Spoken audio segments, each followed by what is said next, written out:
So today's the inauguration. President Biden's now the commander-in-chief. But to be quite honest with you, nothing's changed. My community still feels the same. It's not going to change what I do day to day. So I talked to the family, and we're going to get the incubators up and going, and we're going to be running them nonstop. So it's super exciting. We're going to go up down the road here just a little bit and pick up some fresh fertilized eggs from our supplier. And we're super excited about this because I can tell you without a shadow of a doubt that being a food producer is going to be huge in the upcoming months, years to come. So for those of you that are wondering, I highly encourage you guys to start thinking about producing. And if you guys are not into chickens yet, or plan to get into chickens, or plan to, expand your flock, you really need to start thinking about how you're going to do that. Because I can tell you what, and this isn't scare tactics, okay? I don't do conspiracy shit on this channel. You guys fucking know that. I don't do conspiracy shit. But what I can tell you is the agricultural setting is in a very, very delicate spot right now. So here are the facts, guys. If you're buying your chicks here in the United States of America, you're gonna be able to get them, all poultry really, duck, quail, pheasant, chickens, turkeys, between February and June. That is the season. That is when these big retailers and feed stores carry chickens, okay? That's where they buy them from the big farms. So unless you're buying them from a homestead, or like mine, or a specialty farm, those are the months. And let me tell you, everybody is going to be trying to buy them, like we saw with the coronavirus pandemic. People were horde panic buying chicken and all kinds of poultry and waterfowl. My egg supplier, she lives out here up in the mountains in the woods. It's about a 35-40 minute drive. It's very nice, it's very calm, it's very rustic out here.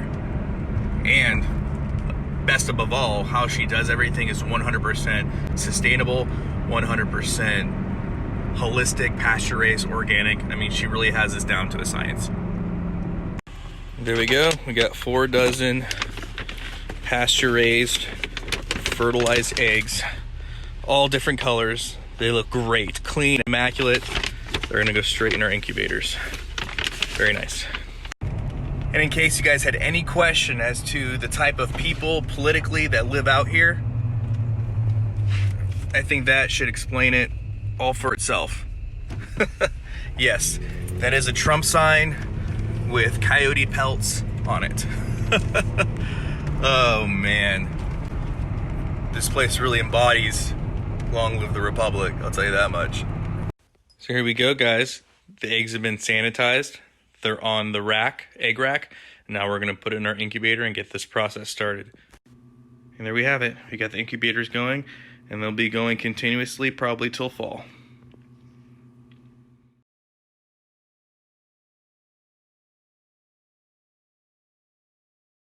Welcome back, guys. So today I want to put this all together for you guys. We're going to talk about what I see forecasted for the average everyday person wanting to get into livestock in general.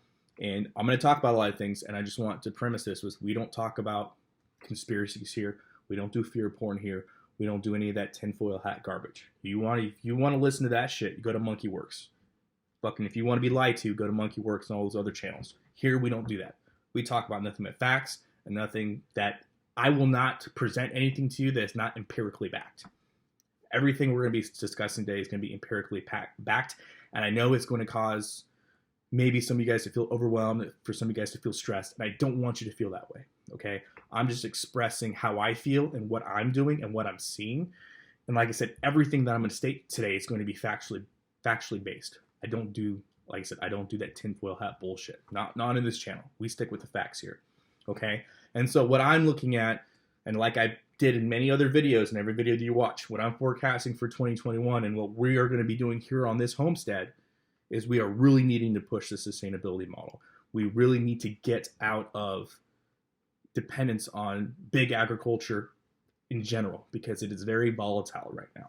We're seeing that with commodity prices of corn, wheat, and soy, especially soy. And the reason why we're seeing this, and like I said, I'm going to leave a bunch of links to you guys to look at for agricultural news. I watch agricultural news. That's probably the most interesting news out there for me, to be 110% honest with you. Most people will read it and be like, what am I looking at? But I can tell you that we are going to see prices on food go up. We're going to see it go up extremely high. And I'm going to link all the links below. But the real reason is, explaining it in basic layman's terms, is for the following. We have an increased need, right? There is the demand for those commodity crops, corn, wheat, soy, grains, etc. So there is a demand for it, okay? There is a demand. So with that demand comes the cost, right? The cost is now going up. Those commodity prices are going up. The trend is going up, right? So we have increased demand, increased cost, and we have a decreased yield, right? So the amount of crops produced is going down. Now, with that being said, that in itself is a recipe for higher prices of food. But there's another factor that a lot of people aren't thinking about. And this is what's going on in the agricultural industry. Subsidies. We are unsure at this point what the game plan is from this administration. The Biden administration, we don't know what their subsidy plan going into 2021 is going to be for agriculture. We know what Trump did.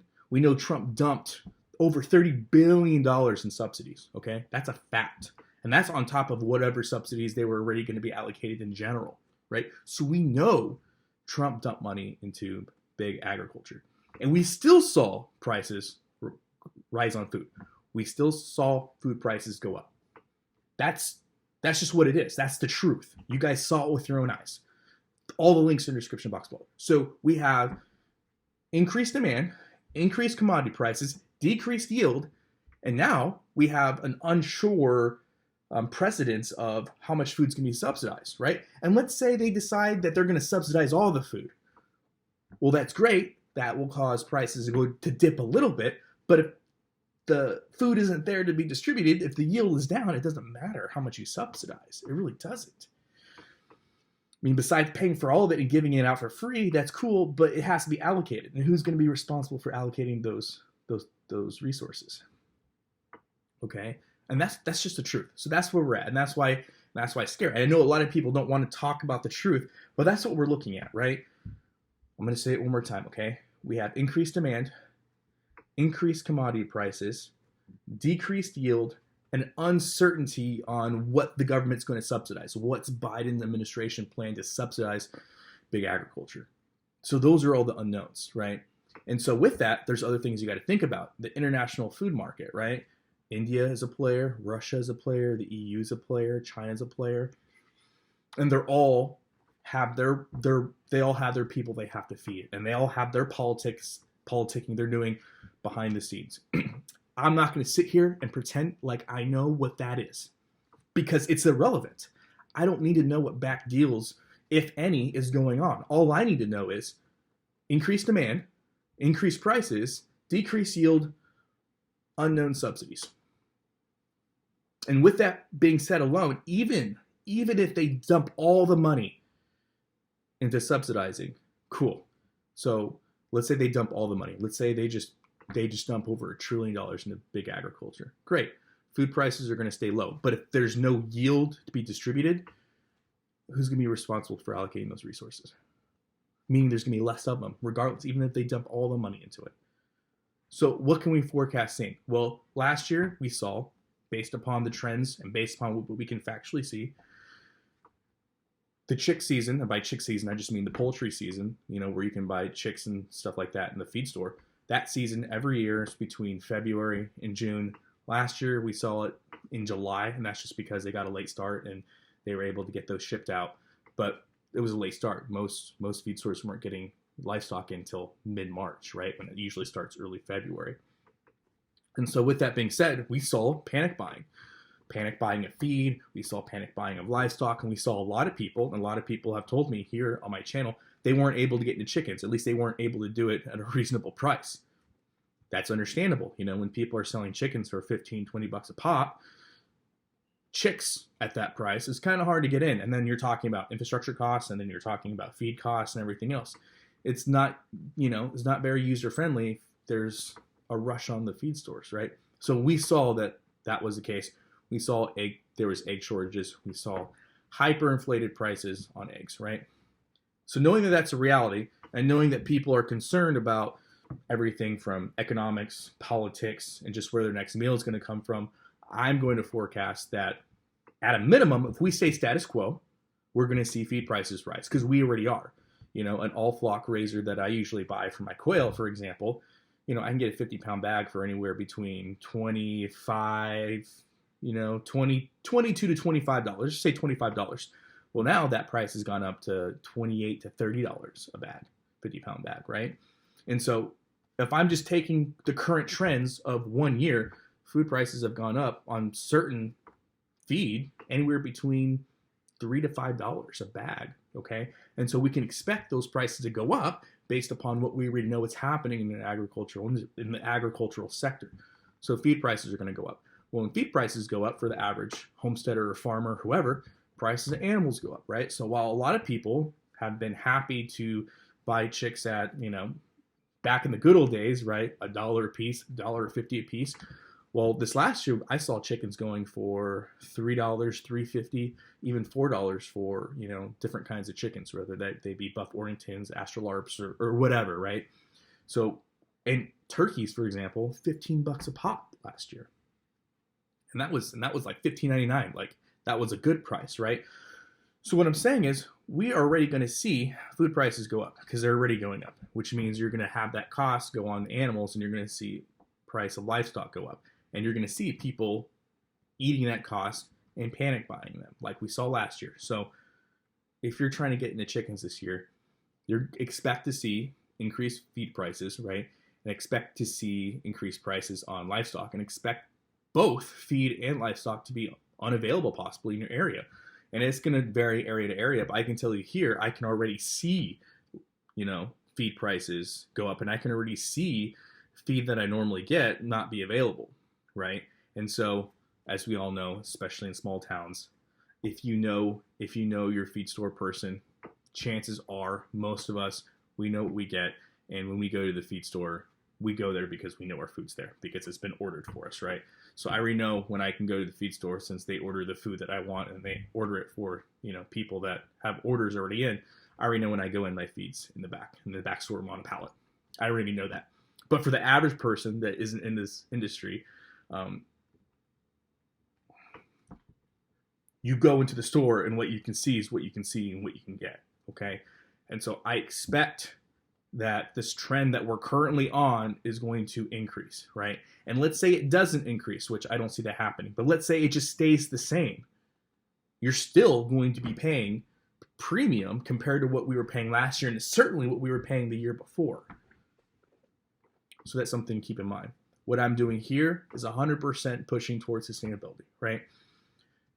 As you saw, I went and got eggs from a local supplier. She is a organic, pasture-raised permaculture enthusiast. She has this down to a science. She produces eggs year-round, dozens of eggs a day, year-round, and she sells her eggs at a premium at $4 a dozen. Personally, I think that's very reasonable for the quality that you're getting. So I'm getting fertilized eggs, $4 a dozen. I get four dozen for each incubator, which holds 4 dozen eggs, right? So I get 4 dozen eggs, put them in the incubator. It costs me $2.30 to run that incubator for a full 30-day cycle. So $2.30. So add that to the $16 I paid for the 4 dozen eggs. My hatch rates are usually at about 90%. Let's say they're not. Let's say they're lower. Easily get 40 chicks. On the low end, let's say I'm lowballing it, 40 chicks per incubator that hatch. Sell them for $5 a piece. I think you know where I'm going with this, okay? The feed cost associated with doing that is minimal, because people are going to want chicks so bad. And $5 a chick may sound like a lot of money, but in reality, you're getting them from a local homestead. You know the quality that you're getting. You know the breed specific that you're getting. And they're going to be there when you show up. There's no guesswork. There's none of that. You know the person you're getting them from. So I highly encourage you guys, if you guys are thinking about food, being food secure, now is the time to start making, good contacts with people that are like-minded, people that believe in high-quality food, people that are doing the things, right? Her, the person, my egg supplier, we have a great working relationship. She's a prepper too, and she gets it. Everything is about sustainability. And if I can help her out and give her a premium for her eggs, it helps me out because I can turn around and I can incubate them and I can hatch them out and I can provide them to anybody who needs them or wants them. And let's say I have 40, 80, let's say 80 eggs, 80 chicks, and nobody wants to buy them. That's fine. They're going to pasture raise here. And when they turn 12 to 16 weeks, they're all going in the freezer. Praise the Lord. So I encourage you guys, really look at what the game plan is. Because like I said, food prices, they're going to go up. Animal prices are going to go up. Feed costs are going to go up. And the most important thing that we can do is start learning and figuring out what we're going to do from a sustainability standpoint. Because I can tell you what, no matter if you're the biggest, best homestead farm in the world, if you are dependent on big agriculture, if you're dependent on feed, it's a very volatile situation to be in right now. I don't want to be subservient to what's going on in big plant and animal agriculture. And for every one of us, to some degree, we are. To some degree, we are. I want to be able to, and this is just a goal because I'm not there yet. Not for most of my animals I are, but not for all my animals. My goal is I would like to be able to get to a point where I never have to buy another bag of feed ever again. That's a big goal. That's a huge goal. And be able to not only not have to buy a bag of feed, but be able to sustainably be at a food surplus. I want to be able to provide all the food that I need, animal products I need for my family, from the homestead, without having to go into the outside world for it. And this should not, I mean, and for a lot of us, you know, this may seem like an impossible goal, but they were doing it before, you know, in the early 1900s, right? We know that the first grocery stores weren't even mainstream really till the late 30s, early 40s, right? So people were doing this before, right? They were getting it done before. So it's really, the template's already there. It's just putting the work in to get there. So I know that it's going to be a lot of work, but this is where I see that I need to be. Everybody's different. Everybody has their own mileage. But for me, I know I need to get there. Because if something happens, not saying it will, but if something happens to where that food is either unavailable to me or I'm priced out of it, I got to be able to keep things going. And I'm not saying, and I'm not here to, there's no conspiracy here, right? There could be lots of reasons why the food is unavailable. Shipping routes get messed with. Red tape bureaucracy as far as standard controls get messed with. Or maybe there's just a full-on shit hits the fan raw incident that takes that sector out, or makes that sector unavailable to send, okay?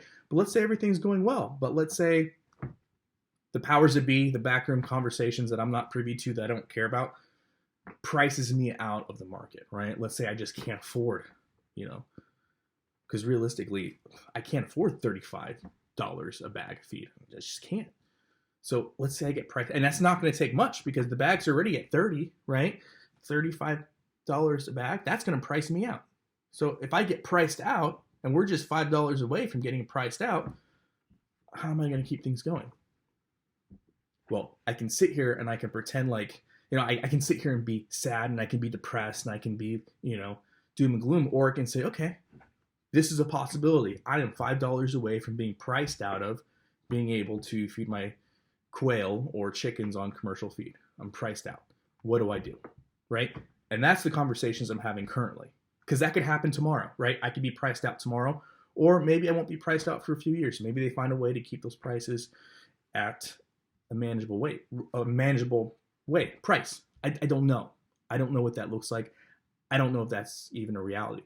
But what I do know, without a shadow of a doubt, is I'm concerned about that, and I'm looking for answers, and I'm looking for solutions, right?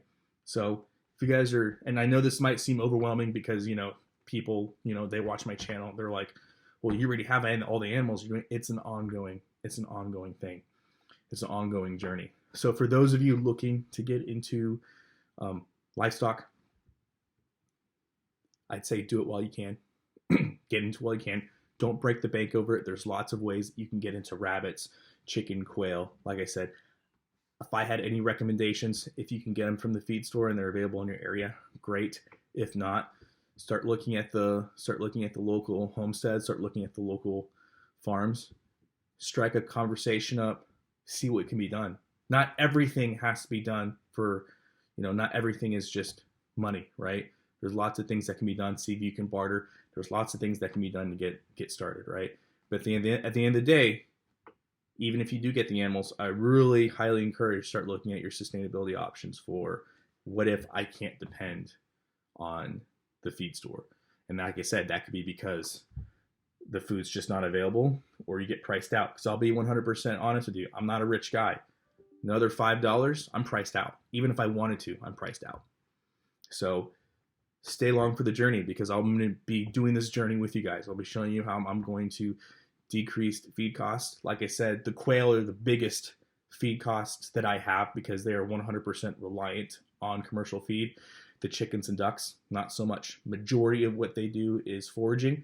But in the wintertime, like I said, I want those eggs. So I do incorporate commercial feed to keep their egg laying going year round. But that to say, that doesn't mean that it has to be that way. I'm looking for solutions. I'm not going to give up, nor should you. So there you have it. Like I said, everything that we've been talking about, I'm staying consistent with. This is the year of sustainability, and this is the year of problem solving, guys. I look forward to having you with my journey. If you have any questions, leave them in the comment section below. If you think I got this totally wrong, please leave me a thumbs down and articulate what I got wrong. Help make me better, okay? That's what it's all about. I'll leave those links in the description box below for you guys to take a look at and look at the empirical data because, like I said, it's all about the data. It's all about the science. And as always, guys, long live the Republic.